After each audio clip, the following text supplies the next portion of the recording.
कि अगर आप बुरा ना माने तो गौरी की जगह हर महीने वो 5,000 रुपए मैं आपको दे दूं तो क्या आप गौरी से मेरी शादी करा देंगे? सच बोल रहा है तू?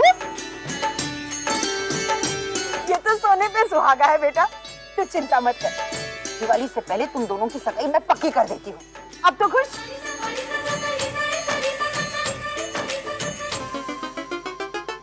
मान गई तेरी नानी। खुश? मैं इतनी बुरी भी नहीं हूं जितना तुम लोग समझते हो। बेटा, समझ में नहीं आ रहा है कि तुम्हारा शुक्रिया कैसे अदा करूं। आज तुम्हारी वजह से मेरी जिंदगी का सबसे बड़ा सपना पूरा होने जा रहा है। मेरी बेटी का घर बसने जा रहा है। कैसी बात कर रहे हैं आप आंटी?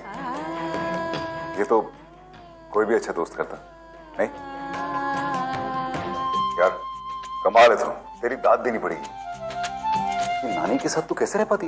काश तुम्हारे बचपन में तुम्हें कोई उन जैसी मिली होती ना, तो अब तक तुम बिल्कुल सुधर चुके होते। सही कह रही है तू, लेकिन अब तू भी चली जाएगी, फिर रुद्र को कौन सुधारेगा? तो तुम्हें फुर्सत मिल गई। सुना है आजकल तुम अपनी दोस्त की शादी में बहुत व्यस्त हो। कोई परेशानी? आप इस सबसे दूर ही रहो तो अच्छा है, क्योंकि किसी का घर बसाना या किसी की जिंदगी में खुशियां लाना, ये सब तो आपको आता नहीं।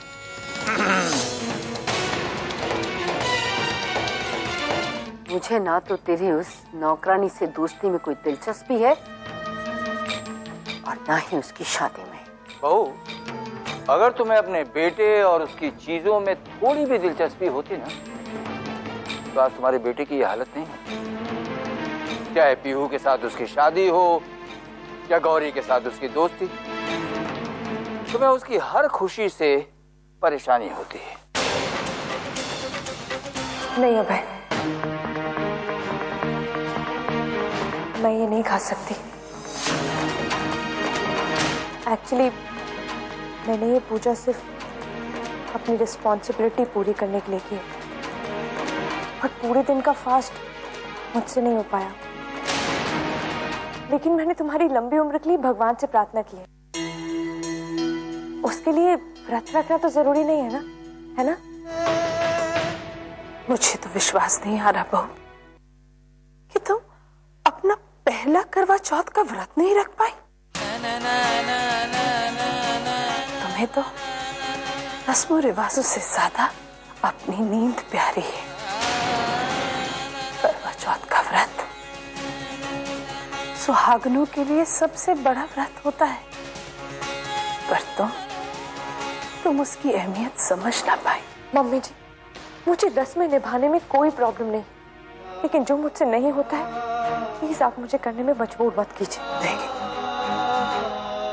गलती मेरी ही थी तो मैं अपनी बहू से कुछ ज्यादा ही उम्मीदें लगा बैठी।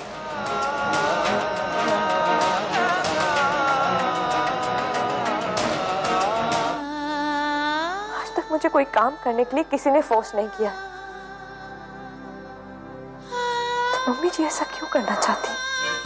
वैसे गौरी की सगाई करवाकर आप बहुत अच्छा कर रहे हैं देवर जी। बेटा, सगाई ऐसी होनी चाहिए कि पूरा हरिद्वार देखे। और वैसे गौरी ने भी तो तेरे लिए कितना कुछ किया है ना? ऑफ कोर्स दादाजी।